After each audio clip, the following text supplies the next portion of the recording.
안녕하세요. 내성적인 건물주입니다. 오늘은 33년 살면서 느낀 점을 말해볼까 하는데요. 당연하겠지만 제 말이 정답은 아니라고 생각하고요. 누군가를 가르치려고 하는 것도 아닙니다. 사람은 누구나 살면서 이런저런 생각이 오고 가고 개인적인 경험에 비추어 느낀 점들이 있잖아요. 그런 식으로 지혜가 쌓이는 거고, 아무튼 제가 평소에 생각이 많은 편이라 내건주는 이런 생각을 하고 있구나 정도로 라디오처럼 들어주셨으면 합니다. 일단 저는 물리치료사로 일하면서 부동산 경매에 투자를 했었고요. 임대업을 하면서 스마트 스토어도 해보고 도수치료 강의, 경매 강의, 강의 플랫폼 제작, 출판 등 이런저런 일을 해보면서 지금은 법인을 운영하고 있습니다. 살면서 첫 번째 느낀 점은 눈앞에 놓인 이득에 목숨 걸지 말자입니다. 강남, 판교, 양재 등 여러 곳에서 일하면서 다양한 사람들을 만났는데요. 환자를 치료하면서 대화를 많이 하다 보니 별별 이야기를 다 듣습니다. 아무래도 제가 환자랑 직접적인 이해관계가 없으니까 마음 편하게 말씀을 해주시는 것 같아요. 아무튼 재벌이나 사업가들을 꽤 봤는데 단기적인 이득을 보지 않는 느낌이 들었어요. 예를 들어 유통업을 하시는 분은 매출이 꽤 큰데도 본인 용돈 조금 빼고는 회사에 전부 재투자를 한다고 하더라고요. 또 다른 단편적인 예를 들자면 제가 임대업을 할 때 존경하는 분이 이런 말을 해주셨어요. 싱크대를 가성비로 바꾸면 150만 원 정도 들어가는데 그거 하나만 바꿔도 월세 10만 원이 올라간다. 저도 해보니까 이 말이 맞더라고요. 집은 대체적으로 아내가 정하잖아요. 그런데 여자는 주로 주방을 보니까 싱크대만 바꿔도 집이 빨리 나가더라고요. 공실기간도 줄이면서 월세 5만 원이라도 더 받으면 훨씬 이득인 거죠. 두 번째, 기술보다는 정신적 계몽이 먼저다.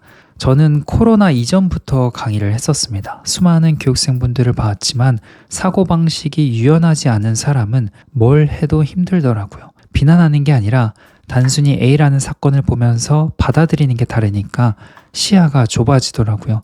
무작정 빨리 돈을 많이 벌고 싶어서, 직장을 퇴사하고 싶어서 기술적인 부분에 집착하는 분들도 있었는데, 사실 기술이라는 건 돈만 내면 누구나 알 수 있는 것들이잖아요. 그 기술을 어떻게 받아들이고 그걸 어떻게 사용하는지가 중요한 거죠. 세 번째, 한 번이라도 해보는 게 중요하다. 너무나 흔한 말이면서도 가장 지키기가 어렵습니다. 저는 안 하고 후회를 하니 하고 후회하는 게 훨씬 낫다는 쪽인데, 기회비용을 따지면 확실히 비효율적인 것들도 있었지만 배움은 항상 흔적을 남기는 것 같습니다. 완벽하지는 않더라도 그냥 어설프게나마 해보는 거죠. 네 번째, 배움을 아끼지 않는다. 앞에서 한 말이랑 비슷한 것 같은데요. 젊을 때에는 뭐든 배우는 게 좋다고 생각합니다. 나이 들어서도 배움을 놓치지 않아야 하는 건 마찬가지겠지만 점점 체력이 따라주지 않으니까 그게 쉽지는 않겠죠.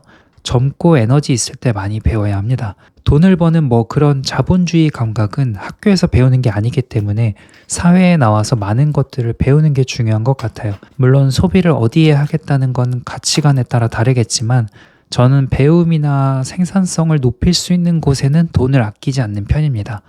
예전에 블로그에 글을 쓴 적이 있는데요. 20대 교육생을 만나 밥을 먹은 적이 있습니다. 강의를 듣기 위해 대출을 했다고 했는데 제 강의를 듣기 위해 대출한 게 아니고 어떤 다른 사람의 강의였는데 몇백만 원 하더라고요. 아무튼 주식이나 코인을 하려고 대출하는 사람은 봤어도 배움을 위해 대출한 사람은 처음 봐서 놀랬습니다. 이후에 제가 궁금해서 한 번 더 봤었는데 사무실을 구해서 잘 벌고 있더라고요. 물론 모든 사람이 잘 된다는 보장은 없지만 젊을 때는 그냥 기회비용 따지지 않고 배우는 게 중요한 것 같습니다. 남는 게 없다고 생각될 수도 있겠지만 그 감각들은 몸에 남아있거든요. 다섯 번째, 하나를 얻으려면 내가 가진 것 중 일부분을 희생해야 한다. 옛말에 버리고 버팀으로 모든 것을 얻었다 라는 말이 있습니다.